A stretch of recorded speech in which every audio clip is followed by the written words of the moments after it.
que le Saint-Esprit ait sa juste place en nous, qu'il ne trouve aucune obstruction, qu'il soit libre d'accomplir son œuvre. Rappelons-nous que Dieu, de son côté, s'est mis en mouvement pour ôter la plus grande de toutes les entraves. Lorsque le Seigneur Jésus est présenté dans la lettre aux Hébreux comme l'homme établi dans le ciel. Jésus, nous le voyons couronné de gloire et d'honneur, de neuf. Cela signifie que Dieu peut maintenant poursuivre son œuvre en relation avec l'humanité. La pensée de Dieu se rapporte toujours à l'homme.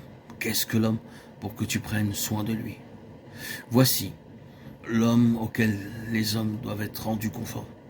Mais il y avait une grande entrave, un grand obstacle qui rendait cela impossible. Et cet obstacle était la mort. La mort se trouvait en travers du chemin.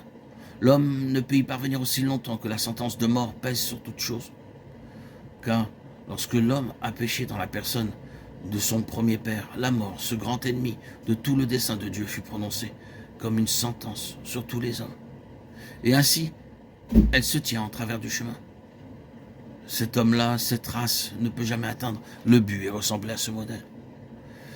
Mais Jésus, nous le voyons couronné de gloire et d'honneur à cause de la mort qu'il a soufferte, afin que par la mort il rende impuissant celui qui avait la puissance de la mort. Hébreux 2,14. Il a souffert la mort pour tous. Il a pris en main le grand obstacle et l'a ôté du chemin. À présent, nous pouvons atteindre cette ressemblance. Du côté de Dieu, la plus grande entrave à l'accomplissement du dessein divin a été ôtée. Et si vous traitez le plus grand obstacle, vous avez tout réglé. Et ainsi, la voie est ouverte. L'effet de ceci sur nous devrait donc être que nous veillons à ce que nous échappions au terrain de la mort et que nous nous en maintenions à l'écart. Cette mort qui pèse sur le vieil homme.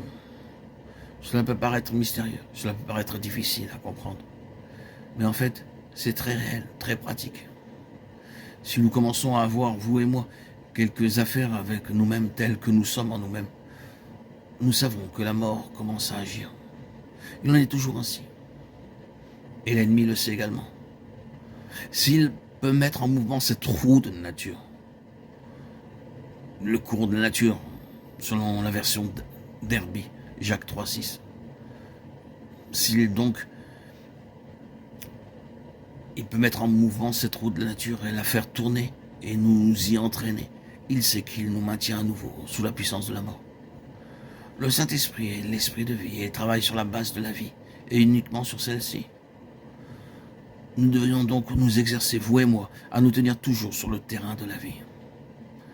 Nous avons besoin de nous rappeler que la pensée de Dieu pour nous, c'est la vie et non la mort. Si nous voulons mettre la main sur la vie, Dieu réagira. Le Saint-Esprit s'en ira. Nous acceptons trop facilement la mort. L'ennemi nous offre toujours la mort sous une forme ou sous une autre et tente de nous la faire accepter. Si nous commençons à courtiser la mort de quelque façon, nous offrons simplement un terrain d'action au diable. Et il ravagera tout. C'est contraire au Saint-Esprit. Que le Seigneur nous enseigne ce que cela signifie. Le Saint-Esprit est consacré à Christ ressuscité, à la réalisation en nous de tout ce que sa vie de résurrection signifie, avec le but final de la glorification.